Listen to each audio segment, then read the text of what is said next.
Top stories in this edition of the Winn TV News. The focus on reports that former Prime Minister Dr. Denzil Douglas's visa was revoked. We hear a statement purportedly from Dr. Douglas, Foreign Affairs Minister Mark Brantley, and Labour Party Chairperson Marcella Leiber. I'm Andre Huey, and welcome to another edition of the Winn TV News. No official confirmation yet from the Team Unity administration, but sources close to the government have supported reports on social media and elsewhere that the U.S. visa of then Prime Minister Denzil Douglas was revoked by the Americans 1 week before the February 16th general elections. More in this report from Ken Richards. The reason identified because of the then government's non-compliance with U.S. advisories on the Federation's economic citizenship program. Several attempts Monday to contact top officials about the matter failed, and Dr. Douglas himself could not be reached for comment. The Americans are quoted as saying that the timing of the revoking of the visa was not done to deliberately coincide with the election campaign, but was the result of a gradual process. With a new government in place after the national poll, the suggestion is that the new administration only became aware of the visa being revoked during talks with American officials. The impression given is that the Timothy Harris-led government was left in the dark about this and other matters, apparently because government files went missing or were misplaced during the transition between the old and new administrations. A recent advisory is also reported to have been issued against the citizenship program as a follow-up to the one issued in May of last year. The U.S. was reported to have expressed further concerns about the Citizenship by Investment program. The government has said that it is making foreign affairs and the revamping of the program a key priority. Prime Minister Timothy Harris has already held talks with U.S. officials on these and other matters. In May of 2014, the United States Treasury Department warned financial institutions to be on the lookout for certain foreign individuals said to be abusing the Federation's Citizenship by Investment program. The advisory issued by the Treasury's Financial Crimes Enforcement Network, FinCEN, said those individuals were seeking to obtain St. Kitts and Nevis passports under the program for the purpose of engaging in illicit financial activity.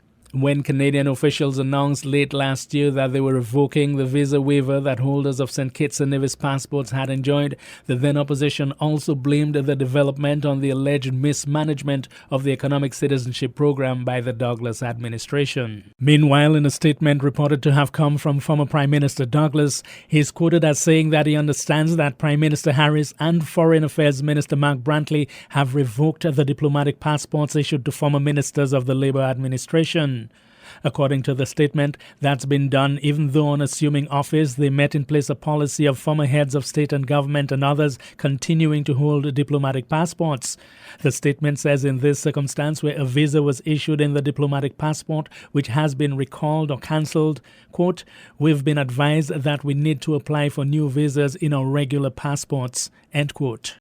Foreign Affairs Minister Mark Brantley is dismissing allegations made by former Prime Minister Denzil Douglas, who is quoted as saying that he understands that the Prime Minister, Dr. Timothy Harris, and the Foreign Minister have revoked the diplomatic passports issued to former ministers of the Labour administration.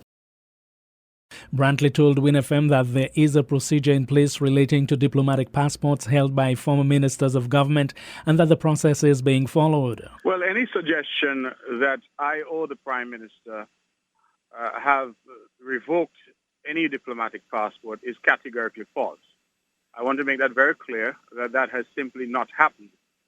As I understand the process, whenever there's a change of government, diplomatic passports issued to former government ministers are recalled. That is, they are requested to bring them in for cancellation. Simple reason being that they would have been issued to them when they had a particular status. For example, Dr. Douglas would have had a passport, diplomatic passport issued to him, and he would have been accorded that privilege because he had the status of Prime Minister, and indeed the passport would have reflected that. Now that he's no longer Prime Minister, he cannot use the same document that he hitherto used when he was Prime Minister to travel. Now, what I gather the process is that those passports are surrendered, they are cancelled, and if consistent with government policy, these former ministers are then afforded the courtesy of a diplomatic passport, then a new passport would be issued to them. In the case of Dr. Douglas, he would no doubt get a new passport reflecting him as leader of the opposition. That is the office that he now holds. And so there's no question of any policy of revocation or any attempt to revoke passports hitherto held. It is simply the usual process that is gone through.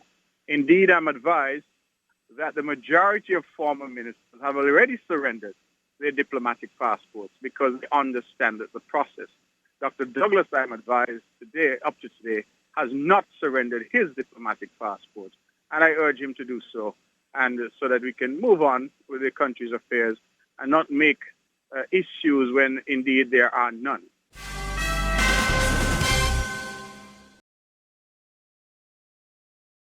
WINN is 98.9. 98.9 is Winn FM. Winn FM's mission is to contribute meaningfully to the information, awareness, and the development of our nation and the region through the building of educated and informed communities. Winn FM faces the issues squarely, without shying away from controversy, while striving continuously to provide balanced, responsible reporting. Better music, better talk, better radio. 98.9 Winn FM. Welcome back.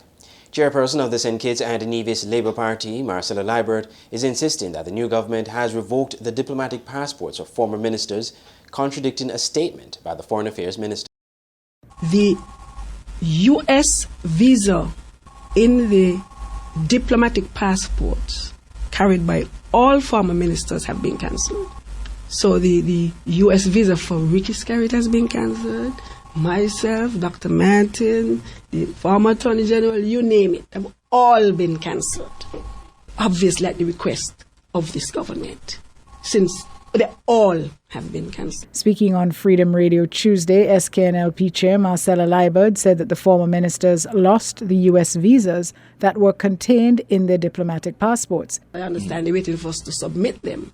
As him has already submitted, he's already cancelled. So you know that they're going to be cancelled. But I'm talking about the visa in them, which is different from the passport itself. Because you get the visas, as you know, along with your ministerial and other activities.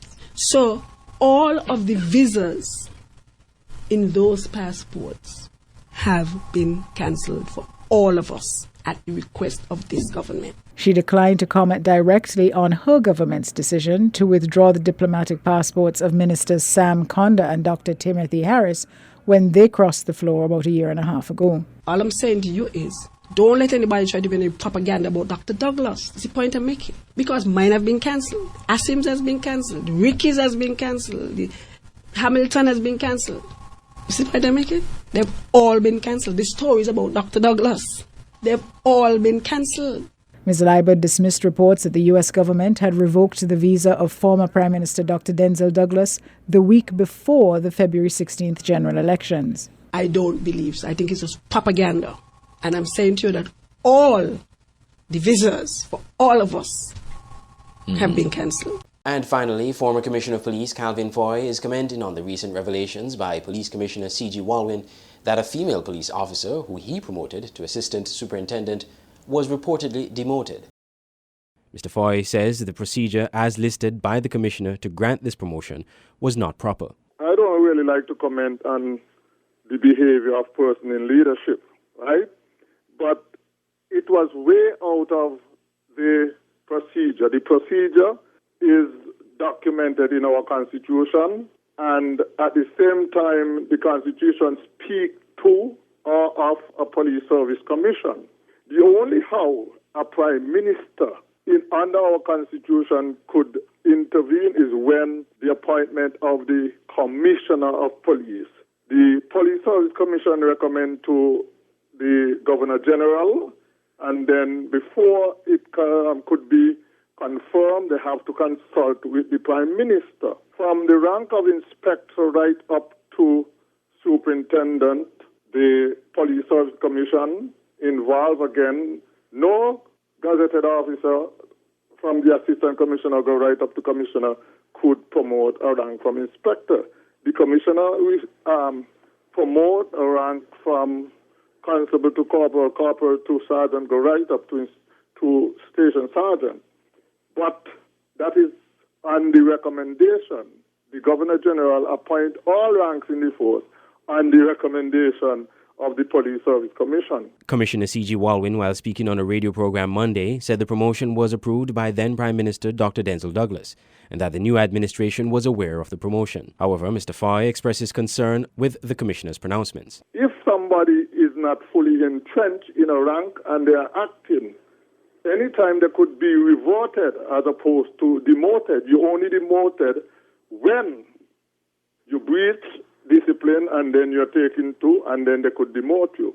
But if you're acting, you're not fully entrenched, then at any time you could be reverted, especially if you went through an assessment evaluation and the end result is that you are not maybe capable of.